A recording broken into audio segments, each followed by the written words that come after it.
everybody, welcome back to my channel. My name is Jeff and this is JG's Trains, and boy do I have another choo-choo review for you. But what else is new? I have a MTH Premier Norfolk Southern -9 number 8520, the red horse mane, red bonnet, whatever you want to call it, special DC to AC conversion locomotive, and we're going to be talking about it on the channel today. And don't worry, this horse doesn't kick, but Norfolk Southern kicked it off the roster, but we'll get to that later on. To start the review off, the DC to AC program that Norfolk Southern started is a good way of bringing old locomotives up to spec, make them more reliable. So the cool thing about this program is they would paint them specifically and differently on each one. All of them were mainly either our old -9s. There were 3 black ones if I recall. There was 2 Sonic Blue mains, and then there were 2 SD70 Max that they redid in the yellow main. This one is the only one that got the red main treatment, and with me being a red fan, I thought this locomotive was awesome. I wish they would have done another one of them, but regardless, it was one of a kind, and unfortunately it had the, let's just say, the most disappointing outcome out of all of them. First, we'll start out with number 8520 here. She originally was built in 1996 as -9 40CW number 8946.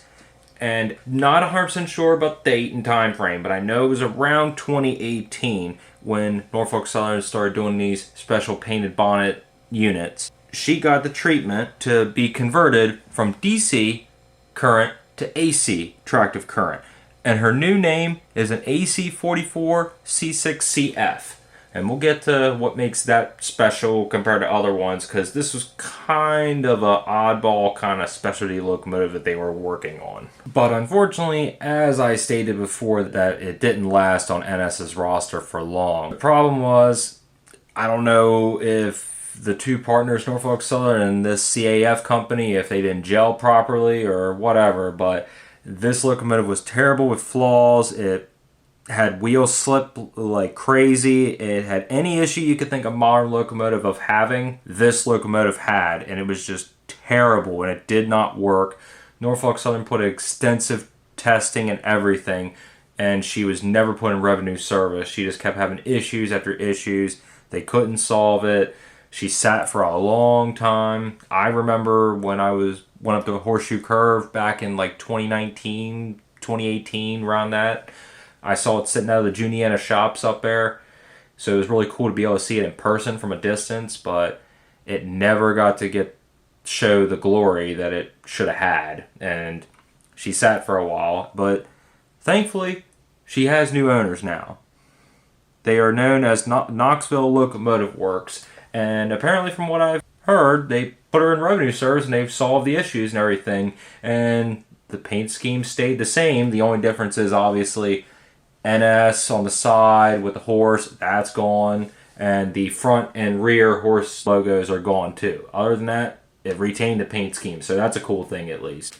But the best thing about all this is, here in model railroading, we don't care if a real locomotive has been flawed with issues and everything, because it works great for us and we get to enjoy it, no matter if the locomotive type is extinct, all scrapped, or flawed and don't work properly. Don't matter to us, because they work beautifully on our layouts and they look great. So that's the cool thing about this. So now that we've gone over some stats, tidbit, a little bit of history about 8520 here, let's get going to showing some features and discussing this model from MTH. First, some details and options on this locomotive. We have a snowplow up front. We have a coupler cut bar behind it. We have drainage holes in the steps. We have safety tread up here. We got operating ditch lights. We got an added safety chain, metal handrails, an operating proto coupler, which can be fired by using the DCS remote. We have an opening door with a see-through plastic piece of glass. We have step rails going up, more added handrails. We got sand fill caps up here, more handrails. I love this black touch right here on the very top of the nose. We got an operating headlight up here, which is kind of cool to be up here instead of being down here like usual. Operating number boards that light up. We got windshield wipers, see-through glass, 2 crew figures, 1 on each side. I mean, such beautiful crisp detail on this paint job here. I just love the nose art on it. The signage is all legible with a magnifying glass. Up on top of the cab here, this is a real nice piece. I don't have any of my other locomotives have something set up like this. Communications, like radio antennas, lift rings on the sides, really nice touch. And then we have some vents right here, little cooling fan on top right here. Side steps are going down here, and then you got the handrail coming down, some more lift rings, a little bit of molded detail. Heading towards the rear of the locomotive, we have an add-on horn right here, very nice. We got operating smoke unit, and then we also have back here in the radiator shroud area, it is see-through. There is a moving, spinning fan back here, not actually, but you know, it's not powered or anything, but that is a nice touch. I love the see-through setup. The screens are very nice. Has very nicely detailed die-cast truck frames on this locomotive. I mean, you have all this add-on brake detail, everything, springs, bearings, such beautiful looking truck side frame. We have a beautifully detailed die-cast fuel tank with the speaker that's located underneath. We have painted pieces right here. Here's the fuel fill level right here. All these different caps, very nice. And then right here you can see the little horn attached on the front of the fuel tank. Very nice touch. Right here we still have the safety tread going down the side of the locomotive. All this is molded in detail. Here's an added screen right here and added handrails going down. Towards the back of the locomotive, the rear die-cast truck frame is just as detailed and beautiful as the front one. We have an added brake wheel on the side here, some see-through screens right here. Other than that, the rest of it's all molded in detail, but we do have some nice added placards and signs. They are legible with a magnifying glass. We still have the safety tread going down the back and everything, and now we will head to the back of the locomotive to show you what that looks like. On the back of the locomotive, we have added safety chain. We got the handrails back here. We got step ladders coming down. Sand fill cap back here for the rear set of the trucks. We have the backup light here. We have some exposed MU hoses that are covered by the snowplow on the front. We have a coupler cut bar. You can actually see that one also. We have a proto coupler on the back, and that one can also be fired from using the DCS remote. Of course, the beautiful logo across the back. There is some slight differences on this side of the locomotive compared to the other side. Like, there is no added brake wheel on this side. On the fuel tank, we have the air pressure tanks on the side that are added in with all these nice piping and detail here, and the fuel level and all that is pushed up to the front of it. You don't have those big cabinet right here with the air vent, the air fan and everything on it. This is where they can come out of the locomotive and go down the side of it from the cab, and this door does open. And then here's an added wiper right here. Handrails are still going down the side. So just those points that I pointed out. Some quick specs of this MTH model is the item number is 20-21152-1, and it's a Premier -9. And even though it is an AC44C6CF, they go by what the original model was. So kind of confusing there, but I mean, in my opinion, it's a -9. That's just how I've always looked at it. It has ProtoSound 3.0 on board. You can operate it in 3 different ways. By conventional, by using just the transformers and track. If you want to do 2-rail, you would do DCC. And then with your 3-rail, you can use DCS, so you can access all the features that the locomotive has. It was cataloged in 2019 Volume 1, and it was delivered in May of 2019. It runs on 042 curves as a minimum. It's got operating couplers on the front and rear. It's got 2 motors, 1 over each truck. Speaker is in the bottom, and it is 18 3/4 inches long. Now that we've gone over some features and some details on this locomotive, we're going to fire it up, go over some sounds, and then we'll hook it up to a train and run around the layout. I'm going to fire up 8520 here by using the extended startup sequence on the MTH DCS remote. So here we go. Is she ready to go? 2, 3, 4.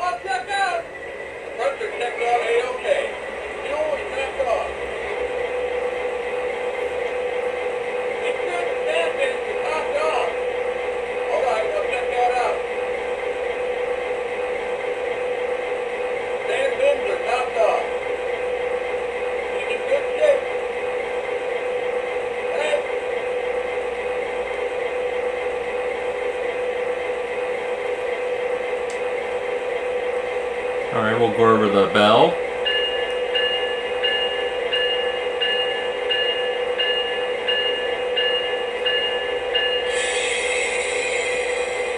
Now the horn.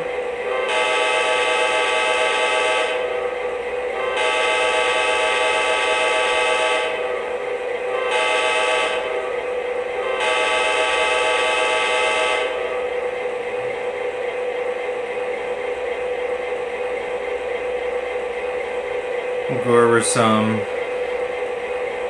locomotive sounds.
And then, of course, train wreck.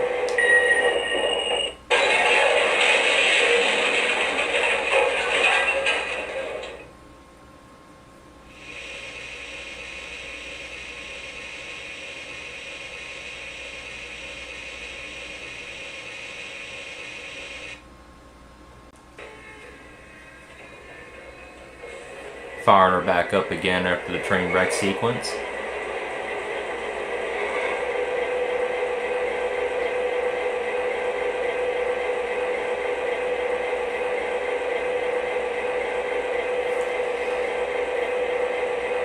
Now we know she's in good running order and she's not destroyed from the train wreck.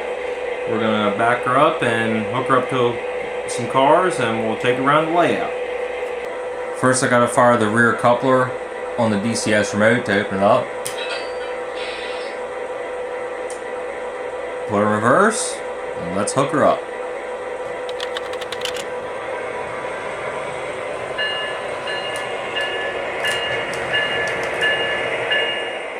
Now we're going to roll it out, and as it goes by, I will point out and tell what each car is in the contents.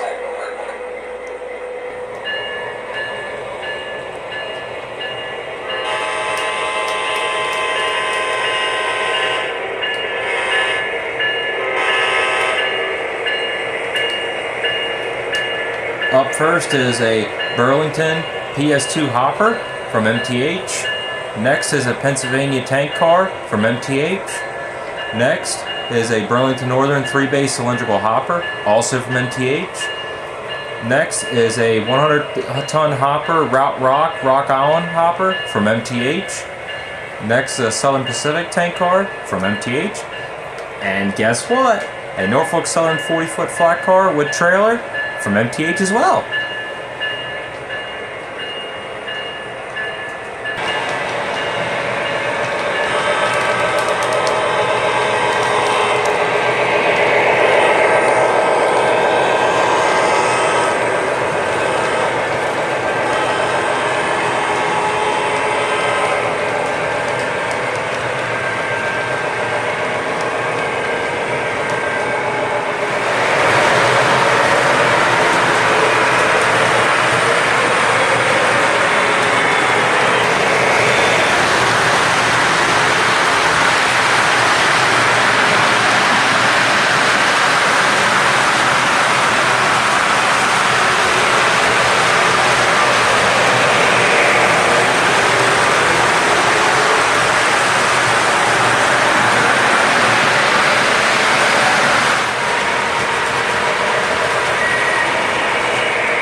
as I always say, after running a long day of freight, it's time to shut her down.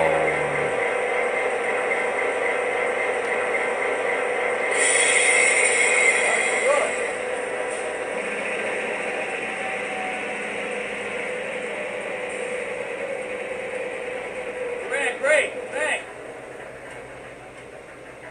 Take care. See you soon. Well, this was a really good review. I really love this locomotive. And again, this is an MTH Premier Norfolk Southern -9, number 8520. And the item number is 20-21152-1. And what can I say? I mean, my favorite color is red. I love the way they execute it. Of course, MTH knocks it out of the park almost every time with paint jobs and everything. I want to thank you guys so much for joining me on this trip. My name is Jeff, and this is JG's Trains, signing off.